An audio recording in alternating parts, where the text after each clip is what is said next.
Hello, my name is Dila Aksoy.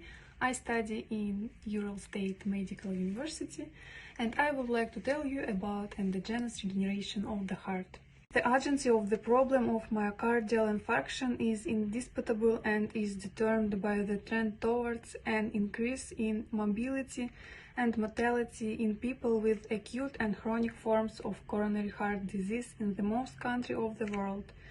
In this regard, scientists around the world are striving to develop methods for the treatment and prevention of this pathology.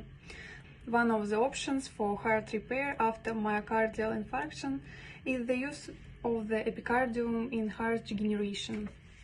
Starting from the second half of fetal development, epicardial mesothelial cells gradually lose their ability to proliferation and turn into a layer of resting epicardial cells and remain in this state in the postnatal heart.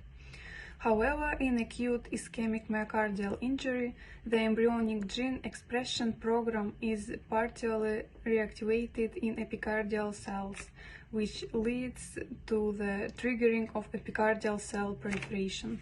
This points to the epicardium as a promising target for interventions aimed at stimulating myocardial reparative regeneration.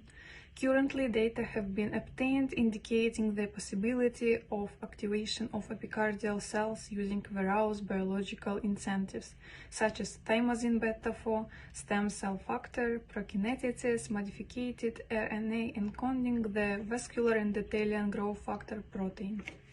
The above data indicate a significant role of the epicardium as a source of cells and paracrine signals that control both the development of the heart and its repair, which makes the epicardium a potential target of therapeutic intervention.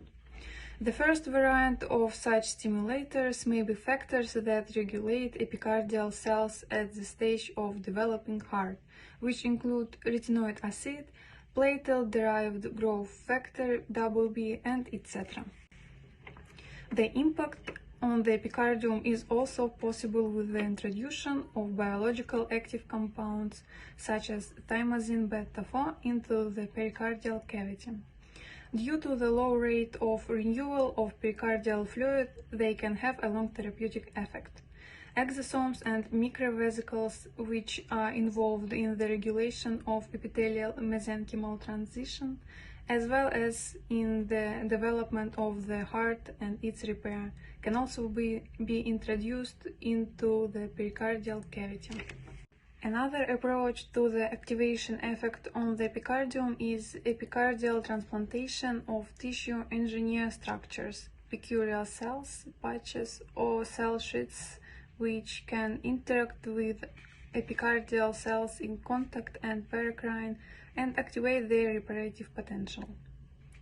In laboratory conditions, data on epicardial activation and reparative effects were obtained on a model of myocardial infarction in rats. You can see the image on the slide.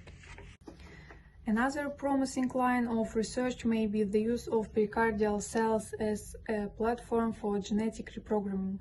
This can be done by introducing viral vectors into the pericardial cavity or episubpericardial zone, causing transdifferentiation of epicardial microenvironment cells into cardiomyocytes or vascular cells. The use of tissue engineering constructs based on epicardial cells obtained as a result of differentiation of embryonic stem cells or induced pluripotent stem cells may be promising.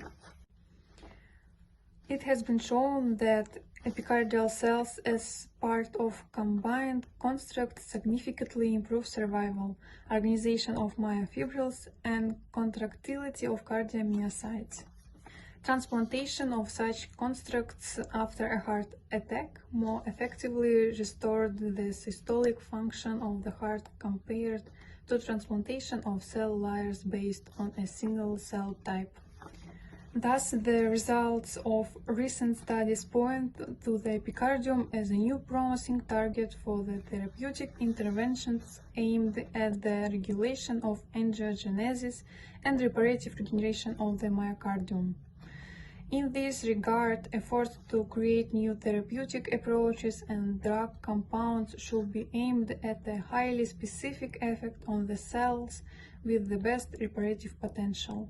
Bibliography is presented on the slide. Thank you for your attention. Goodbye.